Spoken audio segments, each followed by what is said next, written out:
Well, good morning. It is Monday. It is December 9th. I have a lot of product reviews coming up. I'm probably going to be filming like two or three today because I discovered another international market. This one was deep in the heart of South Tacoma. I think it was called SARS, SAARS. And it kind of advertised itself as like a grocery outlet type place with like, dirt cheap deals. But it turns out, yeah, they had some really good deals there, but the real selling point of this place was they had an incredibly diverse selection of international foods, Latin foods, and Asian foods specifically. Um, a lot of Filipino products at this one. So the Hong Kong market tends to favor, Chinese, Vietnamese, and Korean products. They don't have a lot of Filipino stuff. This place had a lot of Filipino stuff, and I picked up a bunch of it. So I got a big stash of interesting things, and it only ended up coming out to about 25 bucks. So yeah, the deals were good, but it was really the selection that was impressive to me. So I figured the logical place to start in terms of going over everything that I purchased was to look at the coffee related products. It is the morning. I'm drinking my morning coffee. Let's talk about coffee stuff. And I've got my black coffee. This is unrelated to the stuff I got at the market. I have this very, very ironic Detroit Red Wings mug. I am not a Red Wings fan. I just happened to grab this from the cabinet. Um, and then the coffee that I'm drinking today is a Kenyan blend. It's a Kahawa 1893 Serengeti Dark Roast, and it supposedly has notes of molasses and chocolate in it. Okay. Really nice packaging. Now, I'm very skeptical. Anytime, a lot of the time when these coffee companies, say that they have notes of fig and tobacco and, pecan and other things, I just don't taste it in the coffee. So let's see if we get notes of molasses and chocolate with a sip of this. Of course, I'm drinking it black. Okay. It is smooth. It is smooth and it's bold, but it's not bitter like a lot of dark roasts are. I don't really taste the chocolate notes, but I think I can taste the molasses a little bit. So that's pretty good. All right, on to the market products. Okay, so got another one of these canned coffees. This is one is a Taiwanese one. Love the color scheme on that. It kind of looks like the colors of the German flag, doesn't it? But no, it's Taiwanese. And this is charcoal roasted coffee drink with milk. Ooh, okay. That sounds appealing. I'm kind of expecting it to taste like maybe like a little bit like coffee and chicory. That's the New Orleans style coffee, like sort of a specialty coffee drink.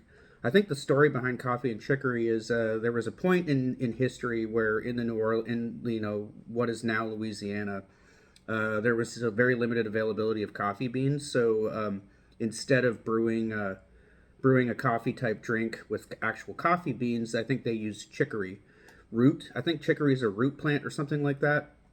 But anyways, now it's considered a New Orleans specialty to combine the coffee and the chicory, and it creates this kind of smoky charcoal flavor.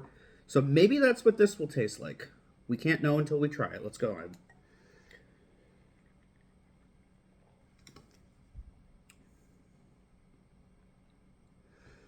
Okay, there's not any charcoal aftertaste in that. That just tastes like coffee with milk and sugar. Honestly, it's average. No, I wouldn't call it below average. Like, I'm not going to give it a 4, but that's just a 5. I mean, that's just a very, very standard coffee in a can. It kind of tastes like one of those, like, Starbucks, milk coffee things that you get in the glass, like, milk jug, mini milk jug thing. Or I don't know. I don't know why I can't find the right terminology to describe these things, but that's what it tastes like. You know what I'm talking about, like the little cold like Starbucks coffee things. It kind of tastes like that, just with less sugar in it. It's okay, but it's not anything that I recommend you run out and try to find. Not like that Vietnamese coffee I tried in the last coffee product video. It's not bad. It's not great. Doesn't distinguish itself with any kind of bold charcoal flavor. It's just okay coffee with milk. All right. And then the last one, this is a one of those Filipino products that I was talking to. I'm very interested in this. This is coffee scotch squares with almonds. Ooh, okay. And it describes itself as your favorite butterscotch, carefully blended with coffee and mixed with almonds to give you that unique and flavorful kick. How about that? Okay. They supposedly look like this. That's pretty appealing. Now, I don't eat many desserts, but I am a sucker for butterscotch flavored things. And these are individually wrapped. That's cool. I'm glad that they're not just all like thrown into this bag and all clumping together. Individual wrapping. Approved. Let's go. All right. There's the actual thing. All right, so there's a noticeable reduction in the number of almonds that are on the surface of that. That doesn't mean that it's bad. That doesn't mean that it's bad. And I have some suspicions about the texture here because I'm feeling it. It's kind of sticky and spongy.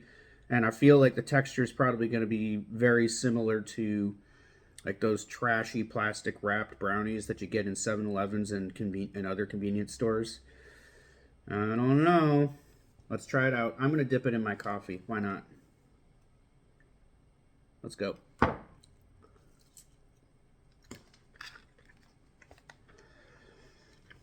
Yeah.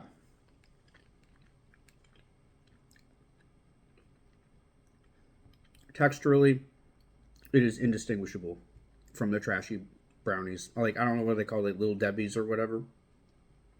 The texture is exactly that. The almonds on top are not crunchy and crispy like they should be. They're kind of soft and stale. That is also not good. That's going to cause this to be docked points. When you put almonds on top of a dessert, they need to be like roasty and crunchy. That's the only way to do it.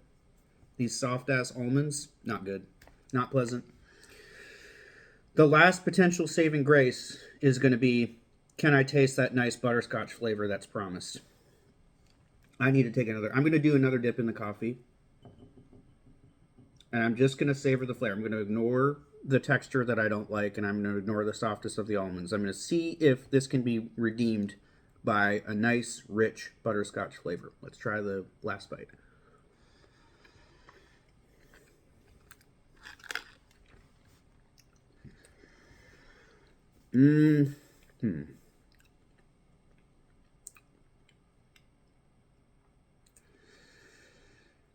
Okay. I'm a butterscotch aficionado. I love the taste of rich butterscotch. Butterscotch flavored Lifesavers, the hard candies, are my favorite hard candy in the world. I love them. I can eat a whole pack of them in 5 minutes. Love them. So I do like butterscotch. I'm not a big dessert guy, but I love butterscotch stuff. I love butterscotch sauce mixed into brownies. That is not bringing what I would call a rich and bold and addictive butterscotch flavor, but it's there. And the fact that it's there does differentiate this and make these slightly better than, the junky Little Debbie, plastic wrapped convenience store brownies. It's better than that. They're better than that. The texture is the same. I'm not cool with the soft ass almonds. They should be crunchy. But the butterscotch flavoring does elevate it a bit. So I was going to give it a 5. I can't really give it a 6. I guess I'm going to have to give it a 5.5. All right. So that's like slightly better than mediocre.